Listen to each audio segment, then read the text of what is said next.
Chapter 4 of Rethinking Scoliosis.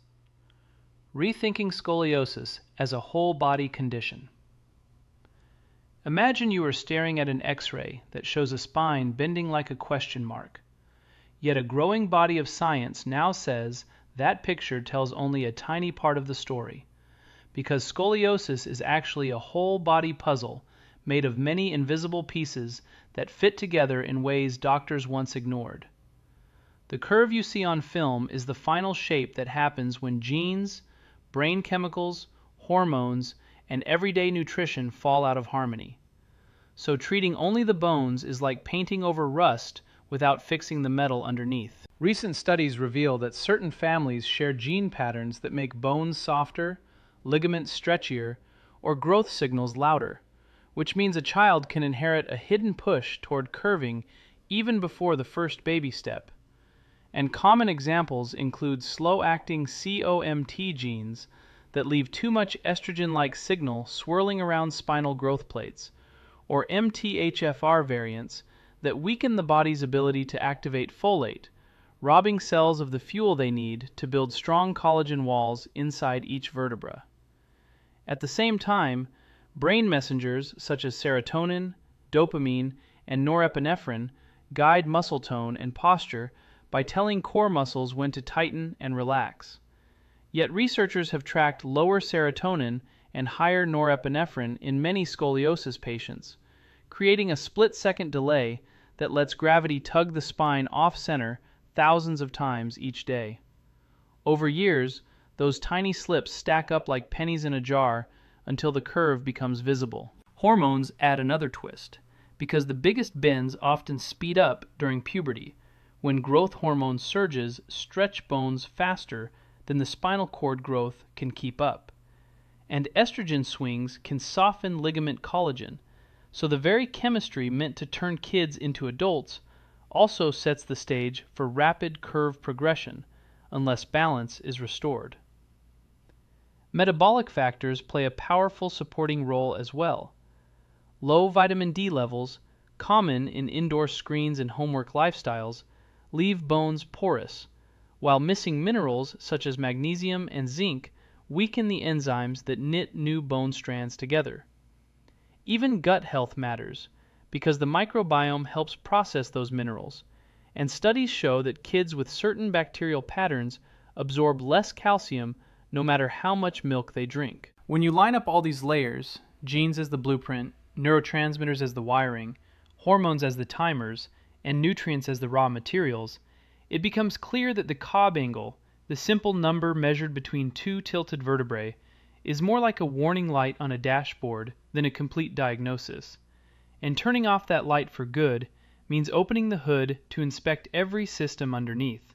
Forward-thinking clinics now run saliva or cheek swab tests to flag gene variants that slow neurotransmitter production or vitamin D activation. Then pair those data with blood work that tracks vitamin levels, inflammation markers like C-reactive protein, and neurotransmitter conversion, building a layered map of each patient's body chemistry. With that map, care plans shift from one-size-fits-all bracing to personalized strategies.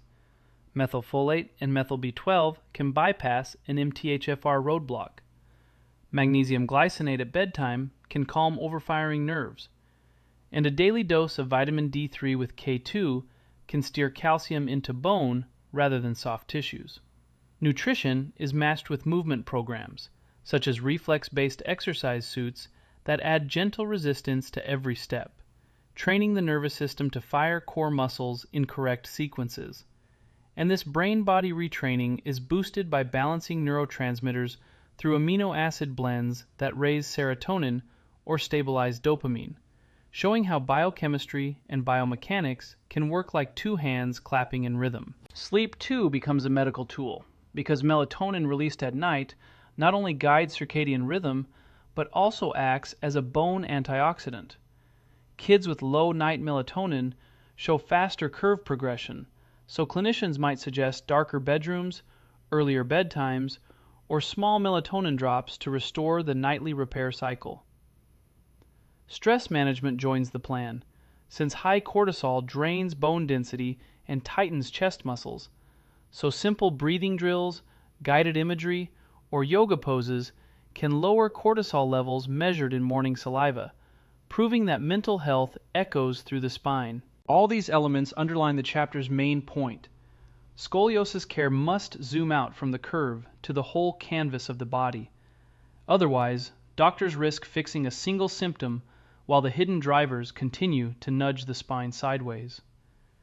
Families are encouraged to think of scoliosis like a tree that leans because its roots sit in soft soil.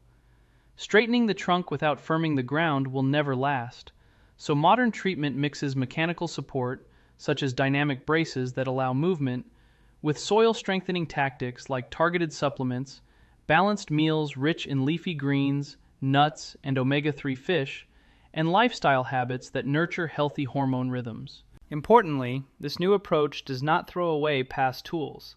Instead, it reframes them, using bracing only when curve momentum is high, and combining it with reflex training so muscles learn correct patterns before the brace comes off, while surgery remains a safety net for rare, severe cases that threaten organ function.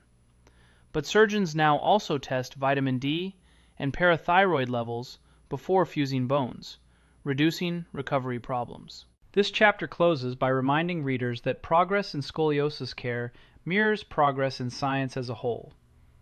Each discovery shifts the question from how do we push the curve back to why did the curve move in the first place?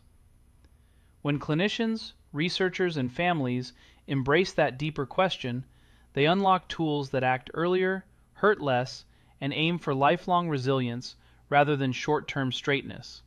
And that mindset marks a true step beyond the curve, toward a future where every spine grows in harmony with the entire body's hidden orchestra rather than fighting against it.